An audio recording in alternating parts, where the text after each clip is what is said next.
আমি আজি আলোচনা কৰিম relations and functions paper C 1.2 unit 2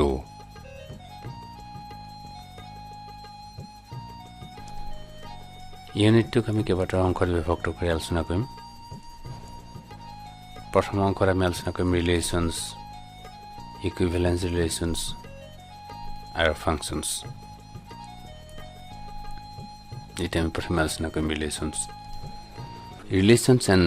ফাংচনছৰ বিষয়ে জানিবৰ বাবে সংহতিৰ ধাৰণাটো শুদ্ধভাৱে থকাৰ প্ৰয়োজন সেয়ে ছাত্ৰ-ছাত্ৰী ইতিমধ্যে আলোচনা কৰি অহা সংহতিৰ ধাৰণাটো অতি চমুকৈ আমি পুনৰীক্ষণ কৰিম প্ৰথমে set in ordinary sense well defined collection of objects is called a set অৰ্থাৎ সুনিৰ্দিষ্ট বস্তুৰ থোপ বা গোটক আমি সংহতি বুলি কওঁ sets are denoted by boldface letters such as a b c etc অৰ্থাৎ আমি সংহতিবোৰ বুজাবৰ বাবে বৰফলা a b c ইত্যাদি আখৰবোৰ ব্যৱহাৰ কৰিম if an object a belongs to a then we write a belongs to a অৰ্থাৎ এটা উপাদান a যদি সংহতি a থাকে তাক আমি a belongs to a ৰে হোসাম আমি কেইটামান সংহতি উদাহৰণ আমি তলত দেখুৱাইছো ছাত্ৰ-ছাত্ৰীসকলক জ্ঞাত যদিও natural number set n equal to 1 2 3 ... set of integers z equal to 0 plus minus 1 plus minus 2 plus minus 3 ... set of rational numbers p by q such that pq belongs to z q not equal 0 আমি অন্যটা সংহতি a লৈছো a equal x such that x belongs to n x less than 5 অৰ্থাৎ এই সংহতিটো থকা উপাদানবোৰ natural number হ'ব লাগিব যিবোৰ 5তকৈ সৰু ইকুৱেল হ'ব 1 2 3 4 এখিনে ছাত্ৰ-ছাত্ৰীসকলৰ এটা কথা মন কৰিব লাগিব পূৰ্বতে পাই অহা কথা যে আমি সংহতিসমূহ মূলতে দুটা প্ৰকাৰে আমি ডিফাইন কৰো এটা হ'ল সেট বিল্ডাৰ মেথড আৰু আনটো ৰোস্টাৰ মেথড অৰ্থাৎ বিধি নিৰ্দিষ্ট পদ্ধতি আৰু তালিকাকৰণ পদ্ধতি বিধি নিৰ্দিষ্ট পদ্ধতিত আমি উপাদানবিলাকে মানি চলা ধৰ্মৰ বিষয়ে উল্লেখ কৰো ইয়াত আমি উপাদানসমূহ লিখি দিয়া নহয় ইয়াত আমি লিখিছো x such that x belongs to n x less than 5 অৰ্থাৎ আমাৰ x বুৰ অৰ্থাৎ উপাদানবোৰ হ'ব লাগিব natural number আৰু 5তকৈ সৰু গতিকে ইয়াত আমি কেৱল বিধিটোহে লিখিছো সেয়ে ইয়াক আমি বিধি নিৰ্দিষ্ট পদ্ধতি বুলি কওঁ আৰু সেই সংহতিটোকে যদি আমি তালিকাকৰণ পদ্ধতিত বৰ্ণনা কৰোঁ তেতিয়া হ'লে 1 2 3 4 হ'ব তালিকাকৰণ পদ্ধতিত দুটা কাৰ্লি ব্ৰেকেটৰ মাজত উপাদানসমূহ নিৰ্দিষ্ট কৰি লিখা হয় subset if every element of a belongs to b then a is a subset of b and is written as a subset of b or b superset of a অৰ্থাৎ এই সংহতিত থকা প্ৰতিটো মূল যদি b টো থাকে তেতিয়া হ'লে আমি এক b ৰ উপসংহতি বা b এৰ অধি সংহতি বা সুপাৰসেট বুলি কম আমি এটা উদাহৰণ লৈছো if a equal 1 2 3 4 then b equal 2 3 is a subset of a b থকা প্ৰতিটো মূল a আছে হেহে আমি b এৰ সাবসেট বুলি কম এখিনতে আমি সংহতি সম্পৰ্কে অতি প্ৰয়োজনীয় কেইটামান কথা উল্লেখ কৰিছো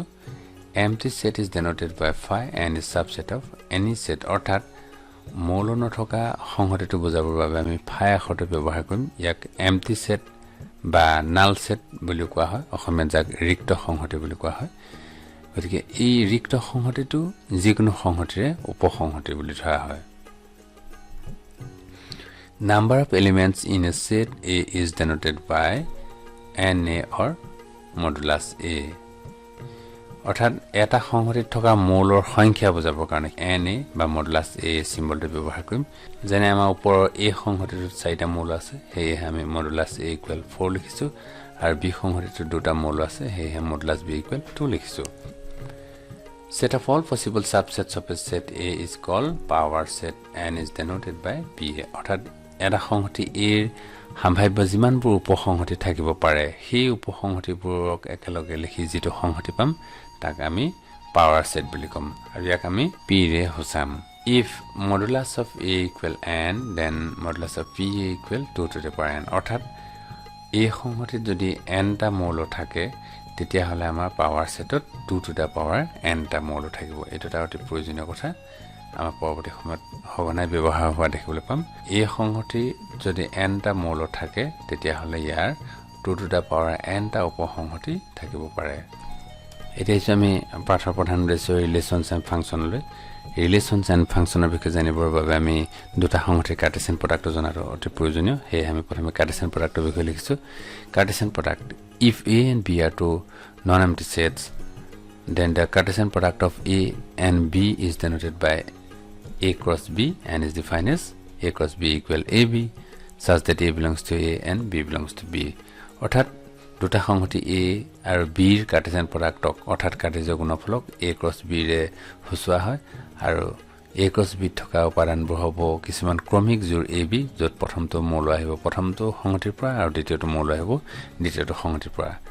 that is it is the set of all ordered pairs ab which a belongs to a and b belongs to b আমি এটা এক্সাম্পল লৈছো a equal to 1 to 3 b equal 5 7 আমি দুটা সংহতি ললো প্ৰথমটো তিনিটা মৌল দ্বিতীয়টো দুটা মৌল আছে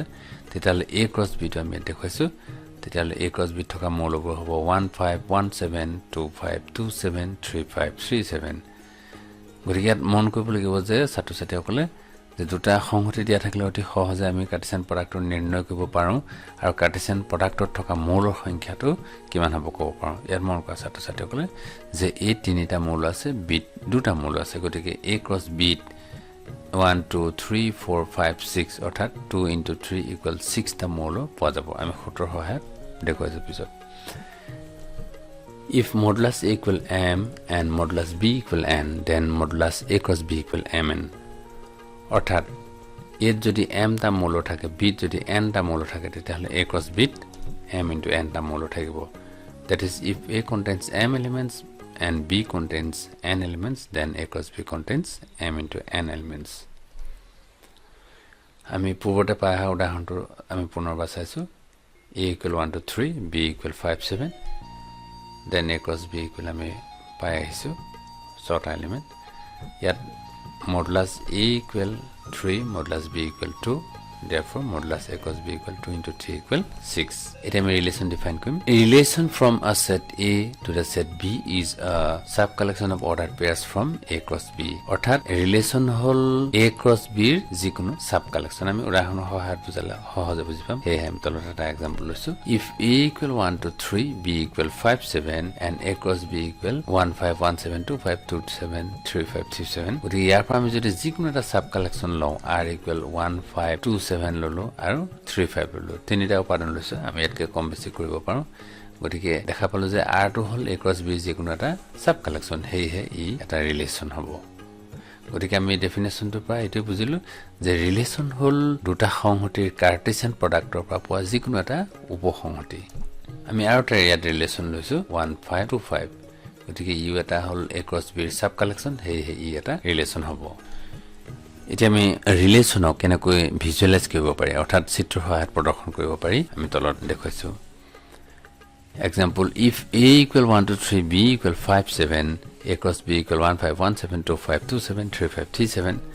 গতিকে আমাৰ r equal to meta relation 1 5 2 7 3 5 তো যদি লওঁ তেতিয়া ইয়াৰ আমি দেখা পাইছো যে 1 এ 5 ৰ লগত ৰিলেশন কৰিছে গতিকে আমি 1 কৰেসপন্ডস 5 লিখিছো 2 এ 7 ৰ লগত ৰিলেশন কৰিছে গতিকে 3 corresponds 7 লিখিছো আৰু 3 এ 5 ৰ লগত ৰিলেশন কৰিছে হে আমি 3 corresponds 5 লিখিছো গতিকে ইয়াক তলত দিয়া ধৰণে হোৱা হয় 1 corresponds 5 2 corresponds 7 and 3 corresponds 5 and 1 is assigned to 5 2 is assigned to 7 3 is assigned to 5 অন্যটা ৰিলেশন লৈছো 1 5 2 5 গতিকে ইয়াক ভিজুৱেলাইজ কৰিলে হ'ব 1 এ correspond কৰিব 5 আৰু 2 এ correspond কৰিব 5 অৰ্থাৎ একে 5 লগত ৰিলেশন কৰিব 2 এ 5 লগত ইয়াত 1 corresponds 5 and 2 corresponds 5 if r is a relation from a set a to a then we call r a relation on a অৰ্থাৎ আমি দুটা সংহতি a b লোৱাৰ পৰিৱৰ্তে যদি একটা সংহতিৰ ৰিলেশনটো কৰোঁ তেতিয়া আমি কম r is a relation on a আমি এটা উদাহৰণ লৈছো let a equal x y z তেতিয়ালে cross a equal হ'ব x x x y x z y x y y y z z x z y z z এই তিনিটা মৌল আছে গতিকে a cross 8 3 square equal to 9 টা মৌল থাকিব আমি এটা ৰিলেশন যদি লওঁ r equal x y y z z z গতিকে এটা ৰিলেশন অন a হ'ব আমি ভিজুৱেলাইজ কৰি দেখুৱাইছোঁ ইয়াত x এ y লগত কৰেছপন্ড কৰিছে y এ z ৰ লগত আৰু z এ z ৰ লগত গতিকে x corresponds y y corresponds z z corresponds z এটা আমি ৰিলেচনৰ কিছুমান প্ৰপাৰ্টি বিষয়ে আলোচনা কৰিম if r is a relation on a then r is called reflexive if and only if x belongs to r for all x belongs to a অৰ্থাৎ a থকা প্ৰতিটো মৌলৰ কাৰণে যদি একে এলিমেন্টৰ অৰ্ডাৰ পেয়াৰ বিলাক r থাকে তেন্তে হলে আমি r ৰিফ্লেক্সিভ বুলি কম উদাহৰণৰ সহায়ত আমি প্ৰপাৰ্টিকেলত আলোচনা কৰি নিশ্চয় আমি ভালদৰে বুজি পাম তথাপি আমি প্ৰথমে ডিফাইন কৰি লৈছো r is symmetric if and only for x y belongs to a if x y belongs to r then y x belongs to r আমি r ৰিলেচনটো symmetric বুলি কম যদি x y to r ত থাকিলে y x to r ত থাকে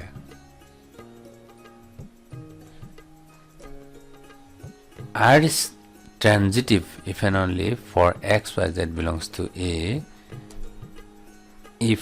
x y y z belongs to r then x z belongs to r এখানে মন কৰিবলগীয়া কথা হ'ল যে x y y z অৰ্থাৎ প্ৰথমটো অৰ্ডাৰ পেয়াৰৰ সেকেন্ড এলিমেন্ট আৰু দ্বিতীয়টো অৰ্ডাৰ পেয়াৰৰ ফাৰ্স্ট এলিমেন্ট দুটা যদি মিলি থাকে আমি এই মিলি থকা এলিমেন্ট দুটাক যদি আমি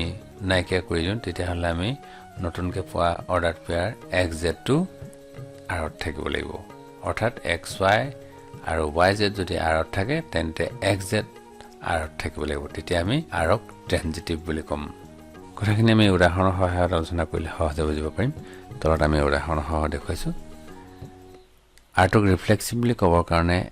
x belongs to r হ'ব লাগিব for all x belongs to a অৰ্থাৎ a থকা সকলোবিলাক এলিমেন্টৰ কাৰণে একে এলিমেন্ট থকা অৰ্ডাৰ পেয়াৰ বিলাক r ত থাকিব লাগিব আমি উদাহৰণটা লৈছো a equal x y z লৈছো তাত এটা আমি ৰিলেচন লৈছো r equal x x x y y x y y z x z z গতিকে r ৰিফ্লেক্সিভ হ'ব যেহেতু আমি দেখা পাইছো যে r ত x x y y z z element কেটা আছে অৰ্থাৎ x y z এলিমেন্ট কেটা যদি 8 থাকে তেতিয়া হলে একে এলিমেন্ট থকা অৰ্ডাৰ পেয়াৰ কেটা হ'ব x x y y z z আৰু হিহত r ত আছে এই r টো ৰিফ্লেক্সিভ হ'ব কাৰণ x x y y z z belongs to r আমি r ক সিমেট্ৰিক বুলি ক'বৰ কাৰণে আমি যদি x y belongs to r হয় তেন্তে y x ও r ত থাকিব লাগিব আমি প্ৰথমে লোৱা উদাহৰণটোকে ইয়াত লৈছো ইয়াত আমি যদি মন কৰো যে x y টো r ত আছে ইয়াৰ বিপৰীত y x টো আছে কিন্তু z x টো r ত আছে কিন্তু x z টো r ত নাই হেহে r টো ইয়াত সিমেট্ৰিক নহব যদি হে z x ৰ লগতে x z টো ইয়াত থাকিলেহেঁতেন তেতিয়াহলে আমি r ৰিলেচনটোক সিমেট্ৰিক বুলি ক'ব পাৰিলোহেঁতেন r টো ট্ৰানজিটিভ হ'বৰ কাৰণে যদি x y y z belongs to r হয় তেন্তে x z belongs to r হ'ব লাগিব অৰ্থাৎ আমাৰ দুটা অৰ্ডাৰ পেয়াৰ যদি প্ৰথমটোৰ সেকেন্ড এলিমেন্ট দ্বিতীয়টোৰ ফাৰ্স্ট এলিমেন্ট মিলি থাকে তেতিয়া হিহত দুটাক আমি এলিমিনেট কৰিলে xz যেটো আমি অৰ্ডাৰ পেয়াৰ পাম হেতু r ত থাকিব লাগিব গতিকে এটা উদাহৰণ লৈছো আমি same example x x x y y x y y z x z z ইয়াত r টো ট্ৰানজিটিভ হ'ব নহব যে আমি যদি মন কৰো যে ইয়াত আমি যদি দুটা এলিমেন্ট লওঁ zx আৰু xy zx টো প্ৰথমে লম গতিকে ইয়াৰ হেখৰ এলিমেন্টটো আৰু xy প্ৰথম এলিমেন্টটো মিলি আছে গতিকে আমি মিলি থকা এলিমেন্ট দুটা যদি এলিমিনেট কৰো zy টো r ত থাকিব লাগিব আমি দেখা পাইছো যে zy এলিমেন্টটো r ত নাই হেই ই ট্ৰানজিটিভ নহয় আমি কাৰণটো দেখাইছো r is not transitive as zx xy belongs to r but zy does not belong to r এটা আমি আলোচনা কৰিম equivalence relation এটা আমি equivalence relation define কৰিম a relation on a set a is said to be equivalence relation if r is reflexive symmetric and transitive অৰ্থাৎ এটা relation r যদি একে সময়তে ৰিফ্লেক্সিভ সিমেট্ৰিক আৰু ট্ৰানজিটিভ হয় তেতিয়াহলে তাক আমি ইকুইভ্যালেন্স ৰিলেচন বুলি কম উদাহৰণৰ সহায়ত আমি সহজে বুজি পাম আমি এই সংগতিটো 1 2 3 তিনটা এলিমেন্ট লৈছো এটা অতি সিম্পল এক্সাম্পল এটা r ৰিলেচনটো আমি লৈ লৈছো 1 1 2 2 3 3 2 3 আৰু 3 2 গতিকে R ৰিলেচনটো ৰিফ্লেক্সিভ হ'ব যেহেতু 8 1 2 3 তিনটা এলিমেন্ট আছে গতিকে একে এলিমেন্ট থকা অৰ্ডাৰ পেয়াৰ কেটা হ'ব 1 1 2 2 3 3 গতিকে 1 1 2 2 3 3 গতিকে কেটা আমাৰ R ত আছে গতিকে R টো ৰিফ্লেক্সিভ হ'ব আৰু R টো সিমেট্ৰিক হ'ব যেহেতু দুইটা এলিমেন্ট মিলি নথকা অৰ্ডাৰ পেয়াৰ দুটাই আছে এটা হ'ল 2 3 আনটো 3 2 গতিকে দেখিলো যে আমি 2 3 টো R থকা লগে 3 2 টো আছে অৰ্থাৎ বিপৰীত অৰ্ডাৰ পেয়াৰ টো আছে হেয়ে R টো সিমেট্ৰিক হ'ব R টো ট্ৰানজিটিভ হ'ব যেহেতু R ত 2 3 3 2 অৰ্ডাৰ পেয়াৰ দুটা আছে গতিকে আমি মিলি থকা এলিমেন্ট কেটা এলিমিনেট কৰিলে 2 2 অৰ্ডাৰ পেয়াৰ টো R থাকিব একে ধৰণে আমাৰ 3 2 2 3 অৰ্ডাৰ পেয়াৰ আমি যদি মিলি থকা এলিমেন্ট কেটা এলিমিনেট কৰো 3 3 R আছে গতিকে R টো ট্ৰানজিটিভ হ'ব গতিকে R টোক আমি ইকুইভ্যালেন্স ৰিলেশন বুলি কম ইকুইভ্যালেন্স ৰিলেশন নিৰ্দেশ কৰিবৰ বাবে বা হসাবৰ বাবে দুটা স্পেশাল সিম্বল ব্যৱহাৰ কৰা হয় সিম্বল দুটা ইয়াত আমি দেখুৱাইছো গতিকে আমি এই সিম্বলৰ সহায়ত ইকুইভ্যালেন্স ৰিলেশনটো আকৌ এবাৰ আমি ডিফাইন কৰি দেখুৱাইছো A relation is on a set X is an equivalence relation if and only for all X, Y, Z belongs to X, X corresponds X, যাক আমি reflexivity বুলি কম X corresponds Y if and only if Y corresponds X, যাক আমি symmetry বুলি কম If X corresponds Y and Y corresponds Z, then X corresponds Z. যাক আমি ট্ৰানজিটিভিটি বুলি কম আমি কেইটামান প্ৰ্যাকটিক্যাল এক্সাম্পল সহায়ত ইকুইভ্যালেন্স ৰিলেশনটো আলোচনা কৰিব বিচাৰিছো some practical examples in a plane line is parallel to is an equivalence relation অৰ্থাৎ এখন সমতলত থকা সমান্তৰাল ৰেখাৰ সম্পৰ্কটো ইকুইভ্যালেন্স ৰিলেশন হ'ব কেনেকৈ হ'ব আমি তলত দেখুৱাইছো এখন সমতলত আমি এডাল ৰেখাখণ্ড L ললো গতিকে এডাল ৰেখাখণ্ড নিজেই নিজৰ লগত আমি প্যাৰেলাল বুলি ক'ব পাৰো হেহে আমি প্যাৰেলাল লাইনৰ সম্পৰ্কটো ৰিফ্লেক্সিভ আমি যদি L ৰ সমান্তৰালভাৱে অন্য এটা ৰেখা M লওঁ তেতিয়াহ'লে আমি সিমেট্ৰিক প্ৰপাৰ্টিটো আমি স্যাটিসফাই কৰা দেখিবলৈ পাম যেহেতু L প্যাৰেলাল টু M হলে M প্যাৰেলাল টু L হয় গতিকে এডাল ৰেখা যদি L যদি M ৰ লগত সমান্তৰাল হয় M ৰেখাডাল L ৰ লগত সমান্তৰাল হ'ব গতিকে এই সম্পৰ্কটো সিমেট্ৰিক হ'ব আমি যদি আৰু এডাল সমান্তৰাল ৰেখা যদি N লওঁ L সমান্তৰাল M M সমান্তৰাল N লৈছো গতিকে যদি আমি M ডাল আঁতৰাই দিওঁ তেতিয়াহ'লে L ৰেখাডাল N ৰ লগত সমান্তৰাল হ'ব হেয়ে এই সম্পৰ্কটো ট্ৰানজিটিভ হ'ব L parallel to M M parallel to N হলে L parallel to N হয় গতিকে আমি দেখা পালো যে এখন সমতলত সমান্তৰাল ৰেখাৰ সম্পৰ্কটো এটা ইকুইভ্যালেন্স ৰিলেশন আমি আৰু কেইটামান উদাহৰণ লৈছো on the set of all plane triangles relation is similar to is an equivalence relation অৰ্থাৎ এখন সমতলত সদৃশ ত্ৰিভুজৰ সম্পৰ্কটো এটা ইকুইভ্যালেন্স ৰিলেশন হয় ছাত্ৰ-ছাত্ৰীসকলে অতি সহজে প্ৰমাণ কৰিব পাৰিব যদি প্ৰমাণ কৰাত অসুবিধা পায় তেতিয়াহ'লে ভিডিঅ'টোৰ কমেন্ট সেকশনত সুধিব পাৰে আমি আৰু এটা উদাহৰণ লওঁ is equal to is an equivalence relation for example half is equal to 3/6 আমি জানো যে এটা ভগ্নাংশ নিজেই নিজৰ লগত সমান হেয়ে আমি এক ৰিফ্লেক্সিভ বুলি ক'ব পাৰো এটা ভগ্নাংশ আমি হাফ টো যদি 3/6 ৰ লগত ইকুৱেল হয় তেতিয়াহ'লে 3/6 টো হাফৰ লগত ইকুৱেল হ'ব হেয়ে ই সিমেট্ৰিক হ'ব একেধৰণে আমি প্ৰমাণ কৰিব পাৰো যদি হাফ টো যদি 3/6 ৰ লগত ইকুৱেল 3/6 টো যদি অন্য এটা ভগ্নাংশৰ লগত ইকুৱেল তেতিয়াহ'লে প্ৰথম ভগ্নাংশটো শেষ ভগ্নাংশৰ লগত সমান হ'ব গতিকে আমি ট্ৰানজিটিভ প্ৰপাৰ্টিটো প্ৰমাণ কৰিব পাৰো গতিকে is equal is an equivalence relation আমি আৰু এটা এক্সাম্পল লৈছো on the set of plane triangles is congruent to is equivalence relation অৰ্থাৎ এখন সমতলত সৰ্বাংগসম ত্ৰিভুজৰ সম্পৰ্কটো এটা ইকুইভ্যালেন্স ৰিলেশন হয় ইয়াৰ পিছত আমি ফাংচনৰ বিষয়ে আলোচনা কৰিম functions R special type of relation অৰ্থাৎ ফাংচনবোৰ হ'ল কিছুমান বিশেষ সম্পৰ্ক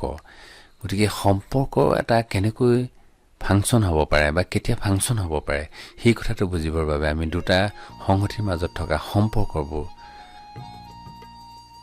কেনে ধৰণৰ হ'ব পাৰে কেনেকুৱা প্ৰকাৰৰ হ'ব পাৰে সেই কথাটো আমি ভালকৈ বুজি পাব লাগিব হেয়ে আমি তলত কেইটামান সম্পৰ্ক আমি ভিজুৱেলাইজ কৰিছো ইয়াত আমি দেখা পাইছো যে প্ৰথমটো সম্পৰ্কত এৰ মানে প্ৰথমটো সংহতিৰ কেৱল দুটা মৌলই দ্বিতীয়টো সংহতিৰ দুটা মৌলৰ লগত সম্পৰ্ক কৰিছে ইয়াত প্ৰথমটো সংহতিৰ এটা মৌল 3 সম্পৰ্ক নকৰাকৈ থাকি গৈছে কিন্তু বি সংহতিটোত আটাইকেইটা মৌলই এই সংহতিৰ লগত সম্পৰ্ক কৰিছে আমি যদি দ্বিতীয়টো সম্পৰ্ক যদি চাওঁ দেখা পাইছো যে এই সংহতিৰ প্ৰতিটো মৌলই বি সংহতিৰ মৌলৰ লগত সম্পৰ্ক কৰিছে কিন্তু আমি দেখিছো যে এই সংহতিৰ প্ৰতিটো মৌলই বি সংহতিৰ কেৱল এটা মৌলৰ লগতহে সম্পৰ্ক কৰিছে গতিকে আমি দেখা পাইছো দুইটা ৰিলেচনৰ মাজত পাৰ্থক্য আছে আমি আৰু এটা সম্পৰ্ক ইয়াত দেখুৱাইছো এৰ পৰা বি লৈ যে এৰ প্ৰতিটো মৌলই বিৰ লগত সম্পৰ্ক কৰিছে কিন্তু ইয়াত দেখা পাইছো যে টু এলিমেন্টে প্ৰথম সংহতিৰ টু এলিমেন্টে বি সংহতিৰ দুটা উপাদানৰ লগত সম্পৰ্ক কৰি আছে কিন্তু ইয়াৰ আগত আমি পাই অহা উদাহৰণ কেইটাৰ ক্ষেত্ৰত এটা মৌলই দুটাৰ লগত সম্পৰ্ক কৰা নাই চতুৰ্থটো আমি উদাহৰণ লৈছো ইয়াত দেখা পাইছো যে এৰ প্ৰতিটো মৌলই বিৰ প্ৰতিটো মৌলৰ লগত সম্পৰ্ক কৰিছে গতিকে ইয়াত এই সংহতিত ৰিলেচন নকৰা কোনো মৌল থাকি যোৱা নাই আৰু বি সংহতিটো ৰিলেচন নকৰা কোনো মৌল থাকি যোৱা নাই গতিকে আমি দেখা পাইছো যে ৰিলেচন বিলাকৰ মাজত কিছু পাৰ্থক্য আহে গতিকে এই পাৰ্থক্যবোৰৰ পৰা আমি ফাংচনৰ বিষয়ে ধাৰণাটো ল'ব পাৰিম আমি ইয়াৰ পিছতে ফাংচন ডিফাইন কৰিম Let A and B be sets, then a function from A to B is a set F of ordered pairs in A cross B, such that for each A belongs to A, there exists a unique B belongs to B, with AB belongs to F. ছাত্ৰ-ছাত্ৰীসকলে গুৰুত্ব দিব যে আমি ইয়াত R সম্পৰ্ক লোৱাৰ পৰিৱৰ্তে আমি F সম্পৰ্ক এটা লৈছো য'ত A B ordered pair বিলাক থাকিব যাতে A প্ৰতিটো মৌলই B কেৱল এটাৰ লগতহে সম্পৰ্ক কৰে আমি তলত দুটা স্টেটমেন্টৰ সহায়ত লিখিলে ছাত্ৰ-ছাত্ৰীসকলে নিশ্চয় সহজে বুজি পাব F is a function from A to B if and only if every element of A has an image on B every element of A corresponds to exactly one element of B ছাত্ৰ-ছাত্ৰীসকলে খুব গুৰুত্ব দিব লাগিব কৈছে যে এই সংহতিটোৰ প্ৰতিটো মৌলৰ এটা ইমেজ থাকিব লাগিব আৰু এই সংহতিটোৰ প্ৰতিটো এলিমেন্টে বি সংহতিৰ কেৱল এটা এলিমেন্টৰ লগত সম্পৰ্ক কৰিব আমি ইতিমধ্যে পাই অহা ৰিলেচন কেইটা আকৌ আমি লক্ষ্য কৰিম আমি প্ৰথমটো ৰিলেচনৰ মন কৰিছো যে এৰ কেৱল দুটা এলিমেন্টে বি এলিমেন্টৰ লগত সম্পৰ্ক কৰিছে গতিকে এৰ প্ৰতিটো এলিমেন্টে সম্পৰ্ক নকৰিলে যেহেতু 3 এলিমেন্টে কোনো এলিমেন্টৰ লগত সম্পৰ্ক কৰা নাই গতিকে ই যিকিটা ৰেষ্ট্ৰিকশন আছিলে ফাংচনৰ বাবে স্যাটিসফাই কৰা নাই আমাৰ ৰেষ্ট্ৰিকশনটো আছিলে যে এৰ প্ৰতিটোৱে ৰিলেচন কৰিবই লাগিব আৰু প্ৰতিটোৱে কেৱল এটাৰ লগতহে ৰিলেচন কৰিব লাগিব গতিকে আমাৰ দেখা পালো যে এৰ প্ৰতিটো মৌলই ৰিলেচন নকৰিলে গতিকে ই ফাংচন নহয় গতিকে প্ৰথমটো সম্পৰ্ক নট এ ফাংচন আমি দ্বিতীয়টোলৈ যদি আমি যাওঁ দেখা পাইছো যে এৰ প্ৰতিটোৱে সম্পৰ্ক কৰিছে আৰু এৰ প্ৰতিটোৱে কেৱল এটাৰ লগতে কৰিছে 1 এ 7 ৰ লগতে কৰিছে 2 এ 7 ৰ লগতে কৰিছে 3 এ 7 ৰ লগত কৰিছে বি এটা এলিমেন্টৰ লগত কৰক বা কেইবাটাৰ লগত কৰক আমাৰ কথা নাই কিন্তু এৰ এটা এলিমেন্টে যদি এটাৰ লগত সম্পৰ্ক কৰে তেতিয়াহ'লে এই ফাংচন হয় গতিকে আমি দেখা পাইছো যে এ দুটা এলিমেন্টৰ লগত সম্পৰ্ক কৰা নাই এ কেৱল 7 ৰ লগতে ৰিলেচন কৰিছে আমি এটা দ্বিতীয় উদাহৰণটো যদি চাওঁ এ প্ৰতিটো এলিমেন্টে ৰিলেচন কৰিছে নাই নিশ্চয় কৰিছে গতিকে আমি প্ৰথমটো ৰেষ্ট্ৰিকশন ই ফুলফিল কৰিছে আমি সেকেন্ড ৰেষ্ট্ৰিকশনটো চাওঁ যে এৰ এটা এলিমেন্টে বিৰ এটা এলিমেন্টৰ লগত কৰিছে নে বেছি এলিমেন্টৰ লগত কৰিছে আমি দেখা পাইছো যে 1 এ কেৱল 7 ৰ লগত কৰিছে 2 এ কেৱল 7 ৰ লগত ৰিলেচন কৰিছে 3 এ কেৱল 7 ৰ লগত ৰিলেচন কৰিছে ৰিলেচনবোৰ কেৱল 7 ৰ লগত কৰা নকৰাটো আমাৰ প্ৰয়োজনীয় কথা নহয় কিন্তু এটা এলিমেন্টে দুটা এলিমেন্টৰ লগত ৰিলেচন কৰিছে নেকি আমি হেতু চাব লাগিব যে 1 এ দুটাৰ লগত ৰিলেচন কৰা নাই 1 এ কেৱল 7 ৰ লগত ৰিলেচন কৰিছে 2 এও ঠিক তেনেদৰে দুটা এলিমেন্টৰ লগত ৰিলেচন কৰা নাই কেৱল 7 ৰ লগত কৰিছে 3 এও দুটা এলিমেন্টৰ লগত ৰিলেচন কৰা নাই কেৱল এটা লগতে কৰিছে গতিকে ই দুইটা কন্ডিশন ফুলফিল কৰিছে হেই এটা ফাংচন হ'ব আমি দ্বিতীয়টো উদাহৰণ যদি আমি চাওঁ আমি দেখা পাম যে প্ৰথমটো কন্ডিশন ফুলফিল কৰিছে যেহেতু এৰ প্ৰতিটো মৌললৈ সম্পৰ্ক কৰিছে ঠিকই আছে কিন্তু আমি যদি মন কৰো 1 টোৱে কেৱল 5 ৰ লগত ৰিলেচন কৰিছে ঠিকই আছে কিন্তু 2 টোৱে b ৰ দুটা এলিমেন্টৰ লগত ৰিলেচন কৰি আছে গতিকে এক্স্যাক্টলি এটা এলিমেন্টৰ লগত ৰিলেচনটো নকৰি 2 এ 5 ৰ লগত কৰেসপন্ড কৰিছে 2 এ 7 ৰ লগত কৰেসপন্ড কৰিছে গতিকে এই সেকেন্ড ৰেষ্ট্ৰিকচনটো বা সেকেন্ড কন্ডিশনটো ফুলফিল কৰা নাই হেইহে ই ফাংশন নহব আমি ফোৰ্থ এক্সাম্পল যদি চাও ইয়াত দেখা পাইছো যে a ৰ প্ৰতিটোৱে b ৰ কোনোবা এটা মৌলৰ লগত ৰিলেচন কৰিছে গতিকে ফাৰ্স্ট কন্ডিশন স্যাটিসফাই কৰিছে সেকেন্ড কন্ডিশনটো যদি আমি চাও যে a ৰ এলিমেন্টবোৰে b ৰ এটা লগত বা এটাতকৈ অধিক এলিমেন্টৰ লগত ৰিলেচন কৰিছে নেকি নিশ্চয় আমাৰ এটাতকৈ বেছি এলিমেন্টৰ লগত ৰিলেচন কৰা নাই 1 এ কেৱল 7 ৰ লগত কৈছে 2 এ কেৱল 5 ৰ লগত কৈছে 3 এ কেৱল 7 ৰ লগত কৈছে গতিকে এটা এলিমেন্টে এটাতকৈ বেছি এলিমেন্টৰ লগত ৰিলেচন কৰা নাই হেইহে আমাৰ ফোৰ্থ এক্সাম্পলটো এটা ফাংশন হ'ব ছাত্ৰ-ছাত্ৰীসকলে নিশ্চয় বুজিব পাৰিছে যে এটা ৰিলেচন কেতিয়া ফাংশন হ'ব যে a ৰ প্ৰতিটো এলিমেন্টে b ৰ কেৱল এটা এলিমেন্টৰ লগত যদি সম্পৰ্ক কৰে তেতিয়া এটা ৰিলেচন ফাংশন হয়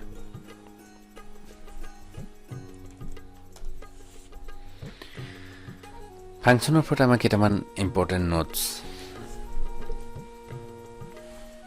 আমি কেইটামান এক্সাম্পল লম a = 1 to 3 b = 5 7 f এটা ৰিলেচন লৈছে 1 5 2 7 3 5 ইয়াক এটা ফাংশন বুলি কোৱা হৈছে আমি এই ধৰণে এটা ৰিলেচন ফাংশন হয় নে নহয় আমি চাবৰ বাবে আমি প্ৰথমে চাব লাগিব যে প্ৰথমটো সংহতিৰ প্ৰতিটো মৌল অৰ্ডাৰ পেয়াৰ বিলাকৰ প্ৰথম এলিমেন্ট হিচাপে আহিছে নে নাই দেখা পাইছো যে এই সংহতিটো 1 to 3 আছে গতিকে ইয়াত আমাৰ যেটো ৰিলেচন দিয়া আছে f তাৰ আমাৰ ফাৰ্স্ট এলিমেন্ট হিচাপে a ৰ প্ৰতিটো মৌল আহিছে 1 আহিছে 2 আহিছে 3 আহিছে গতিকে আমাৰ ফাৰ্স্ট কন্ডিশনটো স্যাটিসফাই কৰিছে অৰ্থাৎ a ৰ প্ৰতিটো মৌল b কোনোবা এটাৰ লগত সম্পৰ্ক কৰি আছে গতিকে ফাৰ্স্ট কন্ডিশন স্যাটিসফাইড আমি সেকেন্ড কন্ডিশনটো চাবৰ বাবে আমি চাম যে ফাৰ্স্ট এলিমেন্ট বিলাক ৰিপিট হৈছে নেকি যে 1 টো ৰিপিট হৈছে নেকি ফাৰ্স্ট এলিমেন্ট নাই হোৱা একেধৰণে 2 টো ফাৰ্স্ট এলিমেন্ট হিচাপে ৰিপিট হৈছে নেকি নাই হোৱা আমাৰ 3 টো ফাৰ্স্ট এলিমেন্ট হিচাপে ৰিপিট হৈছে নেকি নাই হোৱা গতিকে ফাৰ্স্ট এলিমেন্ট 1 টো এবাৰে আহিছে ফাৰ্স্ট এলিমেন্ট হিচাপে 2 টো ফাৰ্স্ট এলিমেন্ট হিচাপে এবাৰে আহিছে 3 টো ফাৰ্স্ট এলিমেন্ট হিচাপে এবাৰে আহিছে অৰ্থাৎ এটুকে বুজাইছে যে a প্ৰতিটো মৌলই b কেৱল এটা মৌলৰ লগতহে সম্পৰ্ক কৰিছে গতিকে এই ধৰণে ছাত্ৰ-ছাত্ৰীসকলে এটা ৰিলেচন ফাংশন হ'ব নে নহয় প্ৰমাণ কৰিব পাৰে আমি ফাংশনটো ভিজুৱেলাইজ কৰাইছো we write f corresponds 5 অৰ্থাৎ 1 এ 5 ৰ লগত correspond কৰিছে 2 corresponds 7 অৰ্থাৎ f of 2 equal 7 3 corresponds 5 অৰ্থাৎ 3 এ 5 ৰ লগত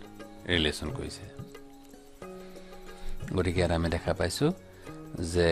a ৰ প্ৰতিটো এলিমেন্টে সম্পৰ্ক কৰিছে আৰু b ৰ কেৱল এটা এলিমেন্টৰ লগতে সম্পৰ্ক কৰিছে হেই function if f is a function from a to b then a is called domain of a অৰ্থাৎ f টো যদি a পৰা b লৈ এটা ফাংশন হয় তেতিয়াহ'লে আমি প্ৰথম সংহতিটোক ডোমেইন বুলি কম আৰু দ্বিতীয় সংহতিটোক কোডোমেইন বুলি কম if fa equal b then b is called value of f at a অৰ্থাৎ a এলিমেন্টে যদি b লগত সম্পৰ্ক কৰে তেতিয়াহ'লে আমি তাক f of a equal b বুলি লিখো b value of f at a বুলি কোৱা হয় বা image of a under f বুলি কোৱা হয় the set of all images under f is called range of f and is denoted by rf অৰ্থাৎ f ফাংশনটোৱে b ৰ যিবোৰ এলিমেন্টৰ লগত সম্পৰ্ক কৰিব সেই সম্পৰ্ক কৰা এলিমেন্ট বিলাকক একেলগে আমি ৰেঞ্জ অফ f বুলি কম যাক rf ৰে হসোৱা হয় আমি এটা উদাহৰণ দি দেখুৱাব বিচাৰিছো a = 1 2 3 ললো b = 5 7 9 ললো f equal আমি এটা ফাংশন লৈছো 152539 ভিজুয়ালাইজ কৰি দেখালে আমি গম পাম 1 এ 5 ৰ লগত ৰিলেচন কৰিছে 2 এ 5 ৰ লগত ৰিলেচন কৰিছে আৰু 3 এ 9 ৰ লগত ৰিলেচন কৰিছে গতিকে ইয়াৰ ফাংশন হ'ব যেহেতু এ প্ৰতিটো এলিমেন্টে সম্পৰ্ক কৰিছে আৰু কেৱল এটা এলিমেন্টৰ লগতহে সম্পৰ্ক কৰিছে 1 এ 5 ৰ লগত কৰিছে 2 এ কেৱল 5 ৰ লগত কৰিছে 3 এ কেৱল 9 ৰ লগত কৰিছে গতিকে ইয়াৰ ফাংশন হয় কিন্তু আমি দেখা পাইছো যে b ৰ প্ৰতিটো মৌল a লগত সম্পৰ্ক হৈ থকা নাই কেৱল 5 আৰু 9 হে সম্পৰ্কত আছে 7 টো সম্পৰ্কত নাই গতিকে সম্পৰ্কত থকা মৌল কেইটাক একেলগে আমি ৰেঞ্জ অফ f বুলি কম গতিকে ৰেঞ্জ অফ f ইকুৱেল 5 9 হ'ব some special functions আমি ফাংশনৰ ধৰ্মৰ ওপৰত নিৰ্ভৰ কৰি ফাংশনবোৰ কিছুমান ভাগত ভাগ কৰিব পাৰো বা বিশেষ নাম দিব পাৰো তাই কেইটামান আমি ফাংশনৰ বিষয়ে তলৰ আলোচনা কৰিছো identity function if I is a function on the set A and ix equal x for all x belongs to A then I is called identity function অৰ্থাৎ যদি I ফাংশন তো এনেকুৱা হয় যে প্ৰতিটো এলিমেন্টে কেৱল নিজৰ লগত সম্পৰ্ক কৰে তেতিয়াহ'লে তাক আমি আইডেন্টিটি ফাংশন বুলি কম ইয়াত 1 এ কেৱল 1 ৰ লগত সম্পৰ্ক কৰিছে 2 এ 2 লগত সম্পৰ্ক কৰিছে 3 এ 3 লগত সম্পৰ্ক কৰিছে গতিকে এই ফাংশনটোক আমি আইডেন্টিটি ফাংশন বুলি কম ইয়াক আই আখৰটো বুজা হয় আমি আৰু এটা বিশেষ ফাংশনৰ বিষয়ে আলোচনা কৰিছো এটা হল constant function let f is a function from a to b if fx equal to c for all x belongs to a then f is called constant function অৰ্থাৎ এটো বুজাইছে যে x to g এলিমেন্টে নহক হি যদি কেৱল এটা নিৰ্দিষ্ট element c লগত সম্পৰ্ক কৰে তেতিয়াহ'লে আমি তাক কনস্ট্যান্ট ফাংশন বুলি কম ইয়াত আমি চিত্ৰ সহায়ত দেখুৱাইছো আমি a equal to 1 to 3 আৰু b equal 5 7 9 লৈছো ইয়াত আমি এনেকুৱা এটা ফাংশন দেখুৱাইছো যে a প্ৰতিটো মৌলয়ে b কেৱল 9 ৰ লগত সম্পৰ্ক কৰিছে ইয়াত ইমেজটো পৰিৱৰ্তন হোৱা নাই নিৰ্দিষ্ট হৈ আছে গতিকে ইয়াক আমি কনস্ট্যান্ট ফাংশন বুলি কম 1 to 1 or injective function a function f is 1 to 1 or 1 if no two elements in the domain of f correspond to the same element in the range of f আমি সমুকে বুজিবৰ কাৰণে এটোই ক'ব লাগিব যে এটা function 1 to 1 হ'বলৈ হলে প্ৰতিটো এলিমেন্টৰ image বিলাক যদি বেলেগ হয় তেতিয়া তাক আমি 1 to 1 বুলি কম আমি ভিজুয়ালাইজ কৰি দেখালে সহজে বুজি পাম আমি প্ৰথমটো সম্পৰ্কত দেখিছো 1 ৰ ইমেজ 7 2 ইমেজ 9 3 ইমেজ 5 গতিকে প্ৰত্যেকৰে ইমেজ বিলাক ভিন্ন অৰ্থাৎ বেলেগ বেলেগ কিন্তু আমি যদি দ্বিতীয়টো ফাংশন যদি চাও 1 ৰ ইমেজ 7 2 ৰ ইমেজ 9 3 ইমেজ 9 দেখা পালো যে 2 আৰু 3 ৰ ইমেজটো ভিন্ন নহয় অৰ্থাৎ বেলেগ বেলেগ নহয় একটা এলিমেন্টৰ লগতে ৰিলেচন কৰিছে গতিকে এই ধৰণে যদি প্ৰতিটো এলিমেন্টৰ ইমেজ বিলাক ভিন্ন হয় বা বেলেগ হয় তাকে আমি one on function বুলি কম আৰু যদি দুটা বা ততোধিক এলিমেন্টৰ ইমেজ একেটাই হৈ যায় তেতিয়াহ'লে তাক আমি many one বুলি কম অৰ্থাৎ বহুতটা এটা লগত সম্পৰ্ক কৰিছে এটা মেনচন কৰিম onto or surjective function a function f from a to b is an onto if range of f equal b that is every element of the codomain is assigned to some element of a আমি function define কৰোঁতে আমি আলোচনা কৰি আহিছিলো এৰ visualise কৰি দেখাইছো যে এটা ৰিলেচন ফাংশন হবলা a ৰ প্ৰতিটো এলিমেন্টে সম্পৰ্ক কৰিব লাগে এনেকুৱা কোনো ৰেষ্ট্ৰিকচন নাছিল যে b ৰ প্ৰতিটো এলিমেন্টে সম্পৰ্ক কৰিব লাগিব গতিকে আমি দুটা ফাংশন দেখাইছো প্ৰথমটো দেখা পাইছো যে b ৰ মানে কোডোমেইনৰ প্ৰতিটো এলিমেন্ট a কোনোবা নহয় কোনোবাটা এলিমেন্টৰ লগত সম্পৰ্কত আছে কিন্তু আমি সেকেন্ডত যদি চাও যে b সকলোবিলাক মৌল a কোনোবা নহয় কোনোবা মৌলৰ লগত সম্পৰ্ক হৈ থকা নাই যদি b ৰ প্ৰতিটো মৌল সম্পৰ্ক হৈ থাকে তেতিয়াহ'লে তাক কম আমি onto ফাংশন যদি b ৰ প্ৰতিটো মৌল a লগত সম্পৰ্ক হৈ নাথাকে তেতিয়াহ'লে তাক কম আমি into ফাংশন তলত আমি দেখুৱাইছো গতিকে ইয়াৰ পৰা আমি এটাও বুজাইছো যে b ৰ প্ৰতিটো মৌল সম্পৰ্ক হৈ থকা মানে range of f equal b হ'ব ইয়াত range of f equal 7 9 which is not equal to b গতিকে ই অনটো ফাংচন নহব ছাত্ৰ-ছাত্ৰীসকলে নিশ্চয় বুজিব পাৰিছে যে আমাৰ বি ৰ প্ৰতিটো এলিমেন্ট সম্পৰ্কিত হৈ থাকিলে আমি তাক অনটো ফাংচন বুলি কম বাইজেক্টিভ function a 1 and onto function f is called bijective function এটা ফাংচন যদি 1 1 হৈ থাকে onto হৈ থাকে তাকে আমি বাইজেক্টিভ ফাংচন বুলি কম আমি ভিজুৱেলাইজ কৰি দেখুৱাইছো f ফাংচনটো একে সময়তে 1 1 হৈ আছে onto হৈ আছে প্ৰতিটো এলিমেন্টৰ ইমেজ ভিন্ন হৈ আছে আৰু b ৰ প্ৰতিটো এলিমেন্টে a লগত সম্পৰ্কত আছে হেই এটা 1 1 onto ফাংচন হেই ইয়াক আমি বাইজেক্টিভ ফাংচন বা f টোক আমি বাইজেকচন বুলি কম আমি কেইটামান কোৱেশ্চন ছাত্ৰ-ছাত্ৰীসকলক এক্সাৰসাইজ হিচাপে দিছো ছাত্ৰ-ছাত্ৰীসকলে চেষ্টা কৰিব সমাধান কৰিবলৈ যদি সমাধান কৰাত অসুবিধা পায় তেন্তে আমাৰ কমেন্ট সেকশনত সুধিব পাৰে Question number 1 What is the difference between function and relation Question number 2 Write 3 equivalence relations on the set A equal x y z Question number 3 If A equal 2, 3, 5, 7, B equal 4, 6, 8, write a 1, 1 function from A to B. Can we find a bijection from A to B? আমি তিনিটা প্ৰশ্ন ছাত্ৰ-ছাত্ৰীসকলক অনুশীলনৰ বাবে দিছো ছাত্ৰ-ছাত্ৰীসকলে গোটেই ভিডিওটো ভালকৈ বুজিবলৈ চেষ্টা কৰি সমাধান কৰিবলৈ চেষ্টা কৰিব যদি সমাধান কৰাত অসুবিধা পায় তেন্তে আমাৰ কমেন্ট সেকশনত ছাত্ৰ-ছাত্ৰীসকলে সুধিব পাৰে Thank you